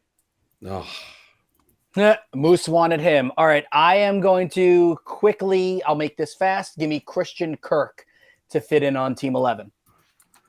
And I'll keep the flow going too here. Team 10 does need a quarterback, and they're going pretty quickly. I love Deshaun Watson this year. I'm going to take Deshaun Watson. Speed of the game comes back. I'm going to take a shot here. He's going to be a team. He's going to be with a team. He's going to be a starter someplace. I'm going to take Dalvin Cook. Interesting. Yeah, I was wondering when someone was going to take him. I'll take a stab that he's only 27, going to be 28, 6 years, really productive in Minnesota. Whether it be with the Jets, whether it be Miami, he's going to be somewhere. I'll take Dalvin Cook. So on this team, I've got Travis Kelce, Derrick Henry, Devonta Smith, Joe Mixon, and Keenan Allen. I'll go with Dak Prescott. I don't love it, but okay. All right, so with Team 7, I got Bijan, I got Josh Jacobs, DK Metcalf, and Calvin Ridley, and then I just drafted Trevor Lawrence. I'm going to go with someone who I think is one of the most talented wide receivers in the NFL, albeit doesn't know who the starting quarterback will be. Give me Michael Pittman. Yeah, Pittman had that rough year last year, but we saw what he could do 2 years ago, and hopefully they can get the rookie Richardson getting him the ball quickly in space because he can really operate. I think he's a star. He just needs a chance. All right, Team 6, I went with that wide receiver heavy build of Kupp, Garrett Wilson, and Cooper. Came back with Miles Sanders and Justin Herbert. This team needs a running back, and I do see who I believe is 1-3 down running back left. I don't think Devin Singletary is a factor at all. I think Damian Pierce, it's his job in their offensive line. Yeah, Kenyon Green should be better at guard in the second year. They brought in Shaq Mason from New England. Yeah, I'm going to go with Damian Pierce. I like that a lot. He was on my list of players I was still watching. All right, Taylor, Samuel, Olave, Hurts, Williams. I'm going to go with the guy everyone thought was a unicorn coming out of Florida, tight end, Atlanta, Kyle Pitts. Nice. If you can find the end zone, he turns into an absolute stud. All right, on this team, I've got Jamar Chase, Amon-Ra St. Brown, Breece Hall, Lamar Jackson, and TJ Hawkinson. I'll go with Brian Robinson. Okay, Moose loves him. Yeah. I need to double check something. He was just taken. Yes, he was. Let me go with on my team here. So I on Team 3 have Eckler, Pollard, Dobbins, Higgins, and Drake London. So I have 3 running backs, 2 wide receivers. That's fills my flex. So I can take another wide receiver here to fill out my starting role there, which is what I'm going to do. Just again, my mentality here is I'm waiting a little bit on QB and I'm waiting on tight end here as well. They're not priority for me on this draft for this team. So give me the Deontay Johnson, and I think the Pittsburgh Steelers are going to bounce back a bit this year. Give me Deontay Johnson, and in a PPR league, I like him. All right, this team, I'm on Team 2. It's a balanced build. Justin Jefferson, Waddle, 2 receivers, 2 running backs, Harris and James Conner, and then Justin Fields, a quarterback. I do like a number of players on the board, but I think there's a drop-off at tight end after Dallas Goedert, and I think this is a great time to take him in round 6, at the end of round 6. Thought he was getting back to me. Yeah, like that. Keith was playing poker. He was talking like no tight end, and I kind of sensed that. Thought I was talking everybody out of realizing that. All right. Who'd you take, Jim? Dallas Goedert. All right. Dallas Goedert. All right. I got two. I need two receivers and a flex. So I've got back-to-back picks here. I'm going to take two wideouts. I'm going to take George Pickens from Pittsburgh, and I'm going to take Kadarius Toney from Kansas City. Wow, going crazy upside there. So this team, I just picked Dallas Goedert on team 2. It needs a third receiver, and I have a few of them tightly grouped here, but I really believe Treylon Burks is going to be a star, and I believe he started to show that last year. And for right now, Tannehill's their quarterback, but I think he's going to get a high target share of the passes they throw. So Treylon Burks is my choice. I like that one a lot. All right, so I have a few options here that I was looking at. I think he fits for this team and what I need. There's no running threat here from this QB, and it may be a little early, but I'm going to take Aaron Rodgers here and think that he's going to be throwing the ball around. All right. On team 4, I've got Jamar Chase, Amon-Ra St. Brown, Breece Hall, Lamar Jackson, TJ Hawkinson, and Brian Robinson. So I will take let's go with Jahan Dotson. Okay. Nice. All right, Moose. I'm going to go to Kansas City. I need a running back. I loved him at Rutgers when I was watching. I'm going to take Isaiah Pacheco. All right, team 6, I have 2 running backs, a quarterback. I'm balanced out completely. I need a flex and I need a tight end. I would rather go with the flex here, and I'm going to go with an upside play here. I know he may not get all the snaps, but DeAndre Swift in Philadelphia, if they weaponize him properly as a flex, that could go through the roof. That works. That works a lot. For my team, honestly, I just need a tight end here. We're getting to the point where we're drafting to be able to have starting lineups. And I'm going to say that it's going to work. So give me Darren Waller. Yes. He could get a ton of volume there, too. Yeah. All right. So while Burnsy's typing in there, so that team 7 has Bijan, Josh Jacobs, DK, Calvin Ridley, Lawrence Pittman, and Waller. Now Burnsy's up. All right, so I've got Travis Kelce, Derrick Henry, Devonta Smith, Joe Mixon, Keenan Allen, and Dak Prescott. So I need another wide receiver. I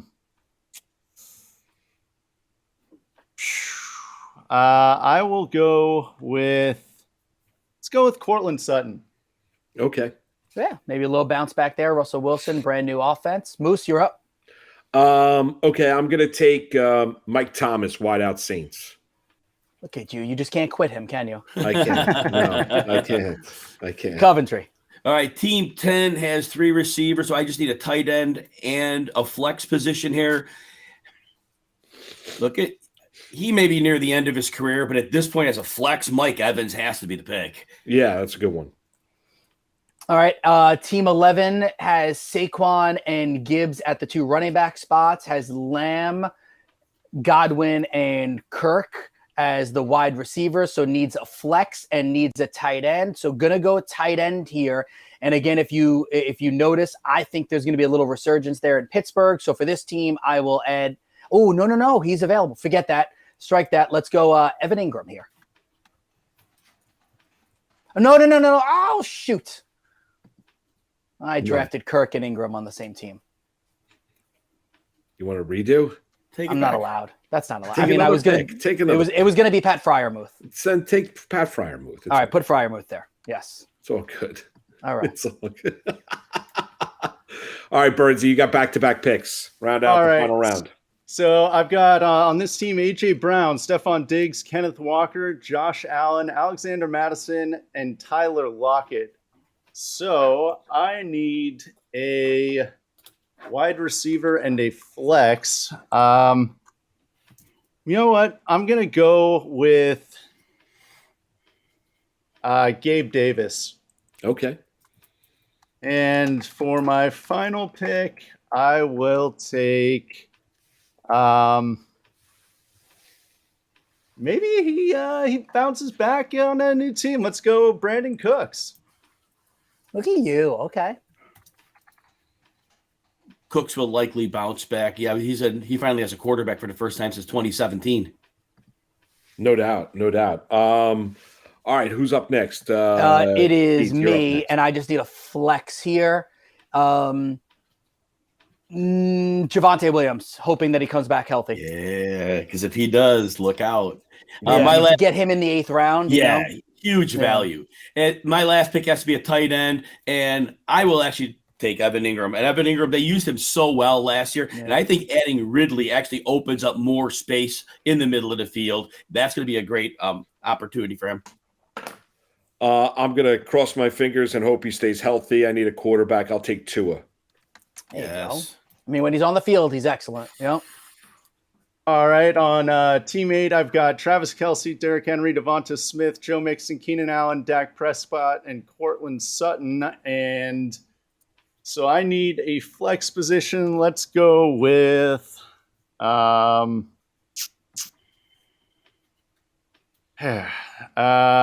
will take. Let's go Elijah Mitchell. Okay, Elijah Mitchell. For me, for Team 7, Bijan and Josh Jacobs are my running backs. DK Metcalf, Ridley, and Pittman are my wide receivers with Trevor Lawrence and Darren Waller. And in the can't quit somebody category, just throw Alvin Kamara out there, 8th round. See if he can bounce back. And Team 6 only needs a tight end.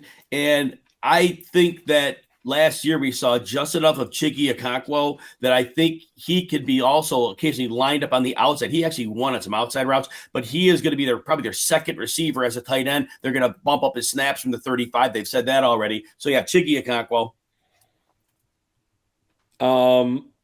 I know he's suspended. I just love him. And so I'm going to draft him because I need a player and I need a flex position. I'm going to take Jameson Williams from Detroit. I know he's going to be out part of the first part, but I think he's going to be an absolute star. Was at Alabama, came back from injury last year, now dealing with the gambling suspension. He'll be back at some point this year. Give me JMO out there in Detroit. All right. With my final pick on Team 4, I've got Jamar Chase, Amon Ra, Breece Hall, Lamar Jackson, TJ Hawkinson, Brian Robinson, and Jahan Dotson. I will take a shot at Alan Lazard. Okay. All right. So for my final pick on Team 3, which is Eckler and Pollard and Dobbins. So I've got 3 running backs. I've got Higgins, London, and Deontay Johnson. I've got 3 wide receivers. And I have Aaron Rodgers as my quarterback, so I need a tight end. So Coventry, I'm going to make the pick, and then you'll tell me if I'm doing the right thing here. So I am between David Njoku and Cleveland being able to, move the ball around a little bit, or Dulcich in Denver with a brand new offense there. Russell Wilson bouncing back and forth. I'm going to land on Njoku, and now you can tell me if I was right. I think you are right because the offense is very, very likely to be very high powered. Again, if I'm right about Watson and the speed of the game, this could be an offense that scores at the level of Kansas City. Their line is good. Their running game is great. Their receiving weapons are outstanding. They are across the board talented. They just need a quarterback. If Watson brings it like he did in Houston, Njoku's an easy upside picker. I'm worried about the Denver offense. I know Sean Payton's there. Russell Wilson is aging, and he hasn't been good in a while. Last 2 picks. Jim, you're up, and then Moose closes us out. So I need a flex player in this last spot of the draft. Look, he may be aging. He's not on a team right now, but how do you let DeAndre Hopkins go beyond the 8th round? Got to take him. Yeah, like it. There you go. I'm going to go to Baltimore. I don't think he's been taken. I'm going to take Zay Flowers. No, he's available. Yep. I'm going to take Zay Flowers, my final pick. You sure you don't want Odell? I do not. I love Flowers was great in college watching him. I think he's going to be, as long as Lamar can get him the football, I'm going to take Zay Flowers.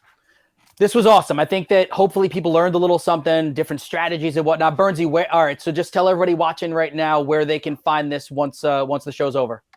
So this will be posted on the Better Sports Twitter, which is at Better Sports. Yeah. And it'll be posted along with the show, so you'll be able to see it there. Hey, Jim, awesome. we listen, have a great 4th of July. We can't thank you enough for spending the last hour with us.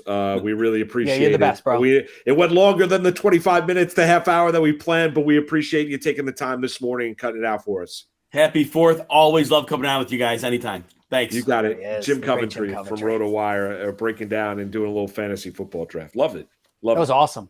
It was great. It was great. I hopefully people learned a little something again about like different strategies and whatnot. No question. Want to take a quick break and then we'll bring Sharapan in? Yes, let's do that. All right, quick break. So let's get into some best ball philosophy here. Yeah. In your experience, going back many, many, many years, drafting in national tournaments, Bradley, have you historically been shying away from the running back position in favor of wide receivers? In favor of, if you're drafting in the FFPC tight end premium format, in favor of tight ends as well. Is that the smart play when you're drafting this early in the drafting season? Yeah, so taking value is going to be huge, and looking at like running backs and wide receivers, like you want to take a look at how the structure is. So you mentioned earlier the FFPC has a couple different types, like they've got super flex and one quarterback, so that's going to change your strategy a little bit if you have only 2 wide receivers or if you're drafting 3 wide receivers. And of course, the PPR is a different aspect compared to other formats or other tournaments. And so keeping in mind the pass catching upside of some of the running backs may be more valuable in those formats. So the Austin Ecklers, the Christian McCaffreys may be more value because they get more receptions, and so like I loved taking late shots a couple years ago on like the JD McKissicks of the world who would get 50 receptions really cheaply. So that's something to consider. But when it comes to like overall value, like you're drafting, you're in the middle of a draft, and you just notice that, I don't know, maybe it's Chris Godwin has fallen 14 spots, but Chris Godwin was not in your plans to be drafting. Like maybe you don't have a strong player take on Chris Godwin, or my take is that I don't think the Bucs are going to be particularly good this year. But for him to be dropping, let's say 14 spots is more than a full round. And based on the data that we've seen, if you get to draft a player more than 12 spots ahead or behind ADP, so they drop 12 or more spots, you have an 84% edge over the rest of the tournament players who are drafting this player. Because typically this player isn't going to drop. The average draft position is a really strong indicator of where a player is going to go. And I think that is also on the flip side. If you are reaching too much, you're giving up value in your drafts. And so when it comes to value-based drafting, you need to consider, just because this guy isn't my plans or I don't have a strong player take on him, maybe that's your opportunity to sprinkle in some shares of this player at a good price.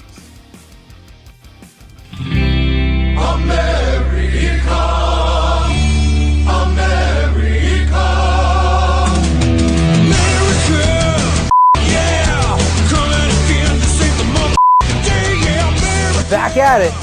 4th of July. Oh, all the hamburgers, all the cheeseburgers, all the hot dogs. Good show. We've done a draft, broken down the Nathan's hot dog eating contest, talked about a proper barbecue. Who better to ring in the 4th of July than out to beautiful Las Vegas, Nevada we go. And that is the great Dave Sharapan, who joins us now. Happy 4th of July, Dave. Happy 4th of July, gentlemen. I don't have anything red, white, and blue. I apologize, but I wore pink, blue, and white. Oh, look at you, Captain America. Yeah, he made the claim. I told him he's not Captain America. He got insulted to kick off. I did. I got very insulted. I don't understand how. Then I said, "You're the Captain America of this show." And that seemed to calm the waters a little bit. Acceptable. I think Moose is right. I think Moose is right. That's. I mean, it's not personal. He's right. I mean, it felt personal. It's not personal. It's never. It felt personal. It felt personal. It's not. See, Dave, I'm with you. It's never personal. It's never personal. Come on. Just saying, it hurt a little bit. Dave, I ask you, what is the best fireworks display in Vegas? You and the girls, you and the family go out to watch fireworks later on tonight? Yeah. You guys know we're a baseball/softball family, and every single year, I think for a decade, we've gone to the Las Vegas. They were the 51s, and now they're the Aviators AAA ballpark. It's right by the house. They do an unbelievable fireworks display at the end of the game every 4th of July. Players come back out after the game, land on the field with their kids and their families. It's about a 15 to 20 minute big display. Now, I mean, they do it on the Strip and they do all of that. It's okay, but the one at the ballpark is the best. That's where we go. I mean, you grew up with going to fireworks. That was a big deal back east growing up, right? That was a big family event. What's the Grucci brothers? Grucci, thank you. Yeah, the Grucci brothers. Yes, the Grucci brothers basically did every small town in the Northeast. We drive up. My mom's house in Pearl River, New York. Drive up and we go into town and everything like that, and sit there and wait for the fireworks to start. Then it was the mad rush to get to the car and get out. Oh, yeah, the ride home after the fireworks. Did Lou and Linda take you Keith, and see the fireworks every year? Yeah, so I had an uncle who worked at a building in Manhattan, and there were a few 4th of Julys where the whole family, we would go into Manhattan and sit on the top of the building. Oh, it was great. So we got to see all the city stuff. Yeah, my uncle Bobby was he was in charge of a building. So I don't know if we were really allowed to do that, but that's what he did with it. Sometimes you do stuff that's okay even if you're not allowed to do it. You get memories and stuff. Yeah. We did that once in the book. You were talking about the Nathan's hot dog eating contest. I was working one 4th of July, and a guy wanted us to put a line up on the hot dog eating contest. This was that Kobayashi, and was that still Kobayashi? Yeah. Okay. Yeah. Joey Chestnut. Yep. It was so I mean, we looked at each other, and this guy wanted to bet 5 dimes on it. So we made a number on the spot and just said, what did he do last year? What do you think he's going to do? What's literally come back in 15 minutes. Guy bet 5 dimes on it. Then he told all his friends. So we put it up really quick and sat there and watched it. It went over, and he bet over, and he told us about it like the rest of the day. You guys don't know what you're doing. Blah, blah, blah, blah, blah, blah. He gave it all back on the baseball.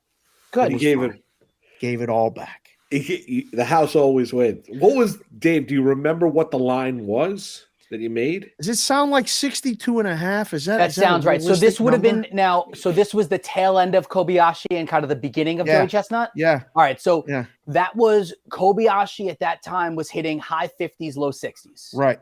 Yeah. So I'm going to guess anywhere. Yeah. Your line probably was like 61.5, 60, something. The number 62.5 came to my head. It's around there. Yeah. It was around that number. And I think he finished with high 60s, 67 or something like that. He went over the number. Yeah. Now Joey Chestnut's line, I believe it depends on what book you're looking at, is around 72.5.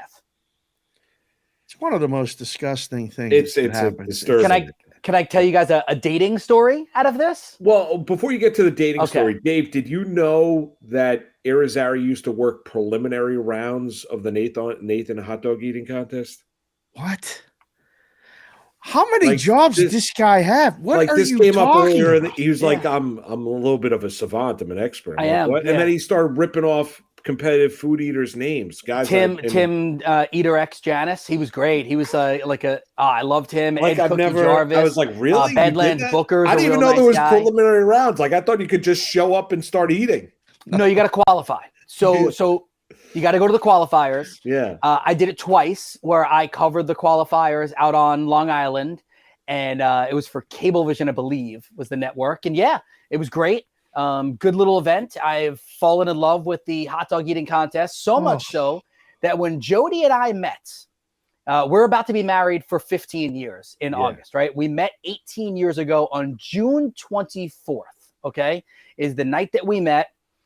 We, exchanged phone numbers. We were, texting and calling for the next week or so, went on a date about like 3 or 4 days later. On 4th of July, I give her a call, and I guess it was like 11:30 in the morning, and we're talking, right? And it was a nice conversation. We're just talking. Suddenly it's 12 o'clock, and the hot dog eating contest is coming up. And I'm like, I love the hot dog eating contest. She's like, that's probably disgusting, right? And I'm like, have you never watched the hot dog eating contest before? And she's like, no, I've never watched it before. We proceeded to stay on the phone for the full hour of the presentation of the hot dog eating contest. And 18 years later, we as a family, we watch the hot dog eating contest each and every year. And if we're not home to watch it live, we tape it and then we watch it later. Have you taken them to it? Bonding. No, Moose told me I'm not allowed. Don't do that. What? Why? It's a disaster. It's a disaster. Yeah, Moose said I'm not allowed. Like, it'd take you hours to get there. And then to get in and out of Coney Island, it's like one way in, one way out. Like, it's a disaster getting out of there. Like, no, pass. I mean, but you used to do it back in the single days, right, Keith? To do what? You went to the event. No, I was the did qualifiers. You'd be like in Roslyn, Long Island. Yeah, so there was one at the Duck Stadium, the Long Island Ducks. We did it there once, and then it was at another stadium. I can't remember. Where it was. Okay, all right. Then trust Moose's judgment. I thought you had been to this before. You knew the ins and outs. No, I've been to Coney Island, obviously. Yeah, I've been to Coney Island. It's a nightmare getting there and getting home. Like, you're looking at like hours upon hours, especially. I mean, you're sitting there in bumper to bumper traffic, barely moving for hours to witness some guy shove hot dogs in his mouth and digest 72 hot dogs in the span of 10 minutes. Like, come on, watch it on TV. It's what the great athletes do. Watch it on TV. I mean, you're shoulder to shoulder with people. I mean, come on. Listen, Dave, when you think about it, though, right? Like, you've got, Michael Jordan won 6 titles. Yeah. LeBron James is pretty darn good at his sport, right? Yeah. Shohei Ohtani, we opened the show today talking about him. He's pretty good at his sport. Yeah. I don't think anyone is on par with Joey Chestnut when it comes to just like sheer dominance of a sport. Dominance. Yeah. Tiger Woods, nope. Yeah. Jack, nope. Roger Federer, nope. Nope. No. Joey Chestnut. To me, he is a modern marvel. The jaws. It's disturbing. Like, I flipped it on one ear with the boys. They're like, "This is disgusting." I'm like, "Yeah, I know." They're shoveling it in the water. Oh, and it's all over their face. It gets stuck in. Like some of the guys have beards now. Their face is beaten red. There's tactics, right? Like if you break the dog and then you shove just the hot dogs first, then you dip the buns. It's great. It's the strategy in this. Strategy involved. Yeah. Oh, and eating lettuce before you get started. The guy that does the intros is great. I don't know who the guy that does the intros. I do. What's his name? I've had him on my shows before. Sugar. He talks him up. It's him and his brother. George. He's like Michael Buffer. Yeah, his first name is George and his brother's name is Tim. Tim is on the broadcast, on the ESPN broadcast, and George O'Shea, George O'Shea, there you go. Good call. The O'Shea brothers. That's a research department. He just got that sent to him. There's no way. Me? No, there's not. No. Oh, Linda or Lou just texted him. Nope. Just me. It was me. Linda. My buddy, and even Michael Jr., when he was at ESPN, he got added on to the ESPN broadcast. He was texting me, like harassing me, because he knew that I was a big hot dog eating guy. And he thought it was hilarious that I don't even eat hot dogs, do I'm you? gonna eat hot dogs for 4th of July. I'll be eating hot dogs. Yeah. No nitrates, though. Not sure I'll eat the bun, but maybe I'll have one. Organic, no nitrates. No, you gotta do the real deal. He's not Dave. He's not having the Nathans. He's not having. Yes, I am. There's no ballpark Franks here. I mean, it's got to be. No. Nathan's hot dog. Gotta have the crack to it. Yeah.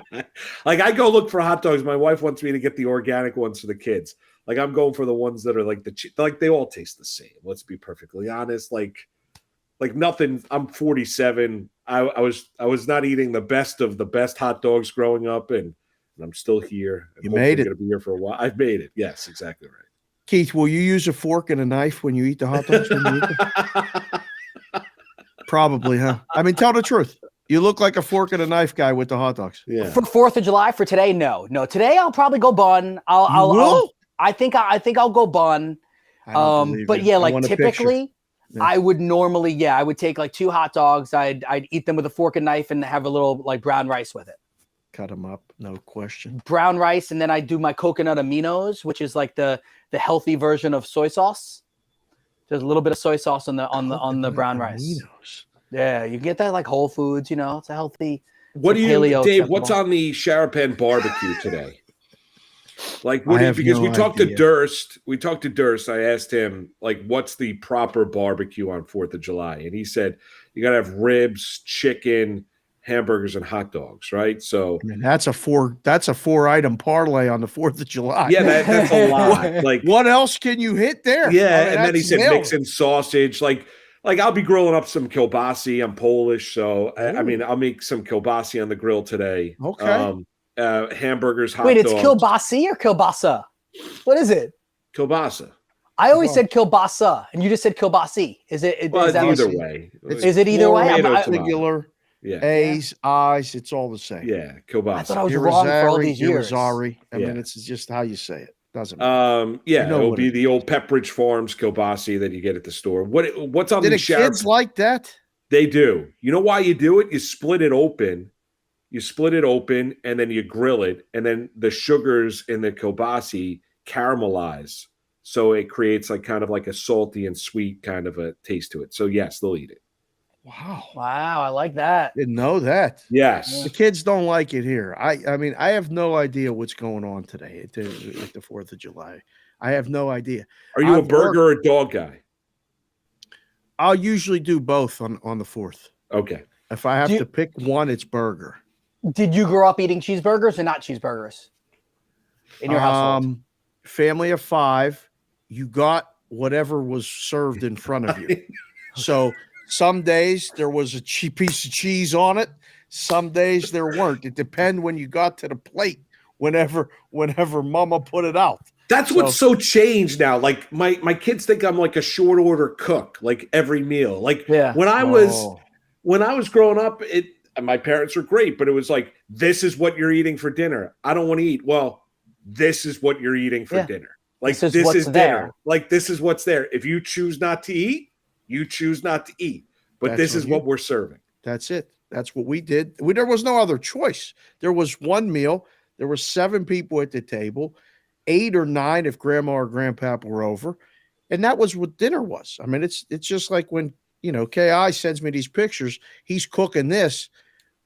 You don't give the kids another option, right? I mean, Jody eats what you eat, but like there's not a side dish for them, is there? I actually tend to try to add in an extra side dish for Jody because I'm so meat and potato guy. No, I'm so meat and potato guy. Oh. She's always like, where are the actual vegetables? So I try to mix in vegetables for her.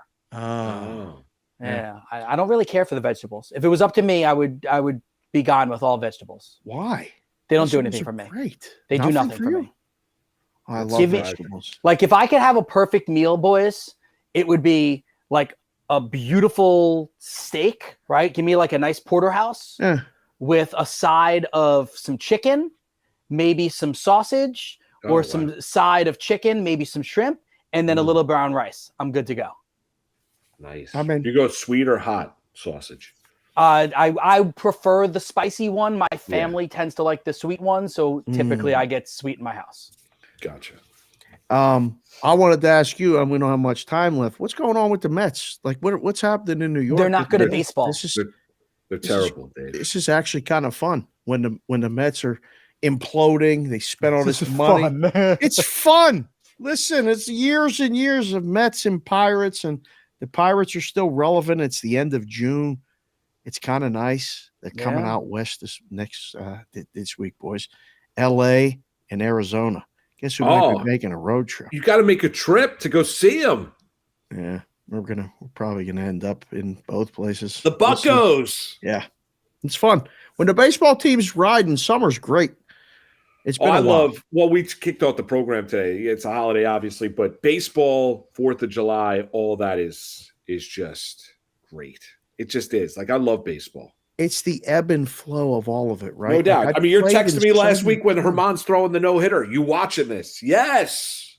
Of course. I didn't even want to bring it up. I knew you were up watching it. I sent this other guy a text as well. Hey, you went to sleep? I fell asleep. He fell asleep. Why, I thought usually working out at like 12 o'clock. 1 o'clock Perfect in the morning. game. No, so it's summertime, which means I don't have to work out late all the time. I get other You got the time during mirror the up, day. you're flexing. Yeah, no, I had a good workout last night, good chest workout. But anyway, yeah. So, guys, you look good. See, you guys are looking good. No, I was laying in bed. I was doing prep work, and I started dozing, and I fell asleep, and I woke up to 2 text messages.